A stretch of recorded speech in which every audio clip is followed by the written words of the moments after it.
Hi everyone. The biggest hurdle my clients face by far is guilt. What they don't see at first is that they've done nothing to feel guilty about.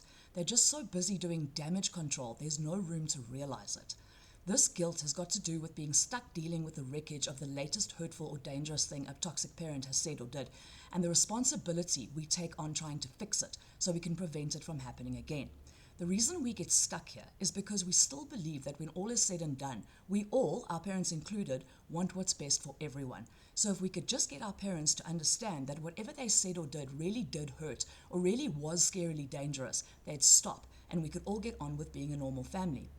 When whatever we do to try and fix or prevent more abuse doesn't work, we are blamed for causing an upset. So we feel guilty for failing, guilty for hurting everyone's feelings, and guilty for upsetting everyone. Our so-called support systems don't say, now hang on, if there was no abuse, there would be no cause for the upset. Why?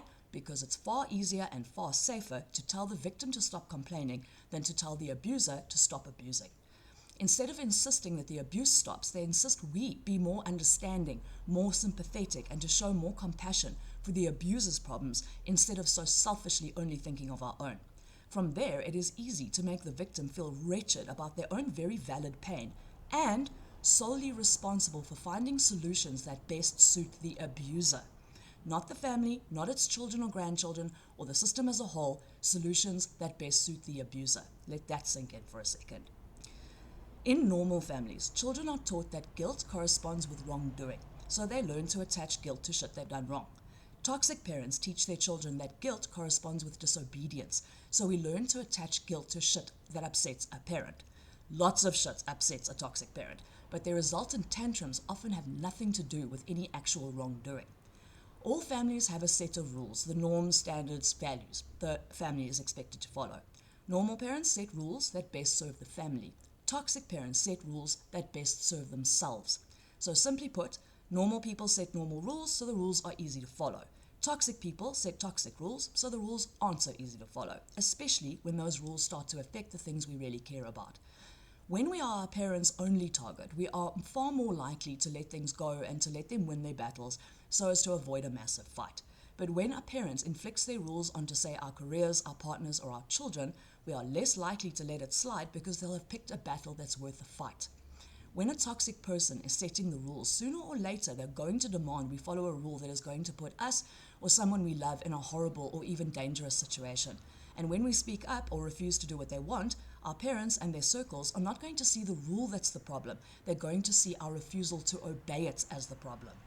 Refusing to do something that would hurt or endanger ourselves or a loved one isn't wrong, but the way our parents react to being disobeyed, the crocodile tears, the tantrums, the rages, the terrible disappointment, you would think we committed some despicable atrocity. We did no such thing. But because they're wailing as if we're the worst people ever to have walked on the planet, that is how a lot of us respond. We apologize, we negotiate, we beg, we plead. The problem is all of this can be interpreted as guilty responses. And when we're surrounded by people who are far more concerned with keeping an abuser happy with blind obedience, regardless of what their orders are, and are freaking out because we've upset mom or dad again, the guiltier we look and feel. All that's actually happened is that we've been taught to attach the wrong emotion to the wrong corresponding action. It is not wrong to call a parent out for hurtful or dangerous behavior, or wrong to hold them accountable for it, or to set boundaries that will keep ourselves and our loved ones safe. But when we've been told our whole lives that the crime of upsetting a parent is far more heinous than whatever they did to deserve it, we're going to keep attaching the wrong emotion, in this case guilt, to the wrong action. Until we learn to attach the right emotion to the right action, we are going to keep trying to find solutions that don't upset anyone. So we plan, research, strategize, we propose talks, meetings, mediations. We pen messages, emails, and letters, and we drive ourselves crazy trying to come up with a plan to stop abuse that won't offend the abuser, so that we don't have to feel guilty about being selfish, uncompassionate, or upsetting everyone. The tools we use for problem solving are reason, negotiation, and compromise. But these tools are only effective when all parties are working toward a common goal. In this case, what's best for a family. So we have a problem. Like I said, toxic parents don't want what's best for everyone. They want what's best for themselves. They're not going to care how hurt or scared anyone is as long as it gets them what they want. What makes it all worse is that most toxic parents are extremely proud of the ways they are able to manipulate and terrify their children into submission. So admitting when we're hurt and anxious, just lets them know exactly what to target and how well they're succeeding. Reasoning only works when we're dealing with people who want to be reasonable. Toxic parents are not reasonable. If we could reason with our parents, make them understand or talk any sense into them at all, well, you wouldn't be watching this video and I would never have had to make it. Reasoning with toddlers would yield better results. Toxic parents will do what they want when they want to. If they are impeded in any way, they will throw a tantrum until they get their way. When a toxic parent has set their sights on taking something or exploiting, corrupting, or perverting something, there is absolutely nothing we can say or do to change their minds. Even when they say they've changed their minds, it won't be long before they change them back again and are either repeating the same old tricks to our faces or have found ways to do it behind our backs. And if they're caught, they simply throw another tantrum. Negotiation and compromise only work when both parties can be flexible enough to discuss the give and take needed to find a solution that works for everyone. Toxic parents are not flexible. They are fixatedly and obsessively rigid when it comes to getting their way. They also don't discuss anything. They give orders. And even if it's under the guise of concerned parental advice, they expect it to be followed and obeyed. But we have a bigger problem. What the toxic parent wants leaves no room for negotiation or compromise. They want overarching power and control, someone to interfere in our jobs and financial affairs, someone to end our happy marriages, someone complete control over our children. Most will stop at nothing to convince our families, friends, and colleagues that we are too incompetent, stupid, or crazy to know what's best for ourselves, our careers, our marriages, or our kids. They put our children in danger.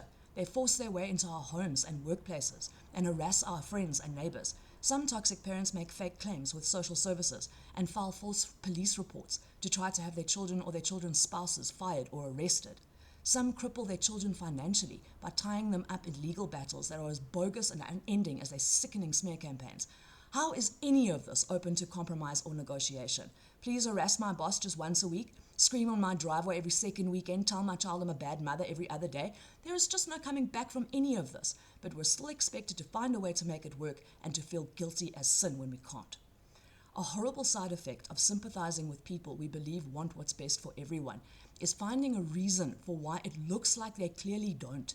The cognitive dissonance, this conflicting message, believing that no parent would ever want to hurt or endanger their family and watching them do just that is utterly mystifying.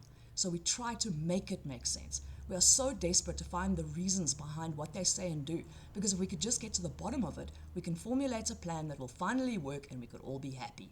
How many times did "she had a tough childhood, it's a generational thing," or "they had no access to resources" run through your head every time a parent did something indefensible and you had to pick up the pieces? Why? Because adding reasons for abuse makes it feel less like abuse and more like something we can fix. While we're trying to fix things by honoring their perspectives, justifying their behavior, and ruminating on their reasons, we spend more time on this bullshit than on living. And every time we fail to find solutions to problems that shouldn't exist and upsetting everyone, the guilt keeps piling. So, how do we cut the guilt? We cut the bullshit in what I call the not what, should approach. We stop focusing on what happened and focus on what should have happened. I'm going to give you an example. This is a conversation between a daughter and her mother. As I'm going through it, think of an example you can apply to your own situation. This is what happened. The daughter says, "Mom, please don't give my child ice cream. She is allergic, but you can give her these yummy treats instead." And her mother says, "I just want to spoil her. You never do anything nice for her. You're just being petty and nasty. Why is everything you do always have to be so pathetic and unreasonable?" and continues to wail, an insufferable narcissist. Later, after soothing and placating her mother after how unfairly her mother is being treated, dealt with her sick child and the sting of the insults her own mother has rained on her character and parenting ability, the daughter thinks to herself, "All grandparents spoil their grandchildren. Mom just doesn't understand the dangers of allergies. It's a generational thing. I need to find a way to keep my mom from feeling attacked and keep my child safe." But she doesn't find a way, does she? Because the more the daughter tries to reason with her mother, the more her mother finds ways to get her way, regardless of how it will affect her grandchild or her daughter. The mother smugly hands out ice cream behind her daughter's back, the child is sicker, and the daughter is even more distraught. The mother's reasons don't even match the ones her daughter came up with. A generation gap or lack of resources, blah, blah, blah, have absolutely nothing to do with being asked not to give children things that will make them sick. But the daughter is so busy finding solutions to problems that shouldn't exist, there's no time to stop and see how outrageously unnecessary it all is. So we apply the not what, should approach. This is what should have happened. The daughter says, "Mom, please don't give my child ice cream. She is allergic." And mom says, "No problem. I'm sure she'll love these other treats." Done. No bullshit. No ruminating, no defending the indefensible, no damage control, and no guilt. Because the daughter didn't do anything wrong. It isn't wrong to ask anyone not to give children things that will make them sick. It isn't wrong to be wanted to be treated fairly, and it certainly isn't wrong to protect a child, because guilt is for wrongdoing, not for pointing it out. The daughter can't fix any of it, because not only should it never have happened, it's not in her hands to fix. Only the parent can stop this disgusting behavior. Only the parent can stop responding to the simplest of requests with tantrums and baseless accusations. Only the parent can ensure she can be trusted with her grandchild. Only the parent can stop creating problems that shouldn't exist. When we stop to think about what our parents should have done and all the ways they could have behaved that didn't have to include tears or insults or tantrums or smear campaigns, we start to feel a lot of things, but guilt is not one of them, because guilt was never the correct corresponding emotion. Indignation, contempt, disgust, revulsion, and outrage at what our parents have done are some of the emotions that correspond, not guilt. It's just a matter of finding the right one. And when we do, we cut the bullshit. We cut the rumination and the justifications and the eggshells and the worrying about keeping abusers and their supporters happy, because we've successfully switched our focus from feeling guilty for disobeying the rules to where it should be, on the fact that the rules are sick and dangerous and that the guilt lies with its enforcers.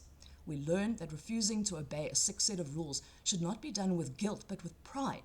We realize that finding solutions to suit abusers will only ever earn more abuse, and we start applying solutions that don't involve abuse at all. Right, if you would like a more structured approach to ditching the guilt, it's in my course called No Contact is Not a Resort, It is a Result, or you can join me on Patreon. The details are in the description. See you soon.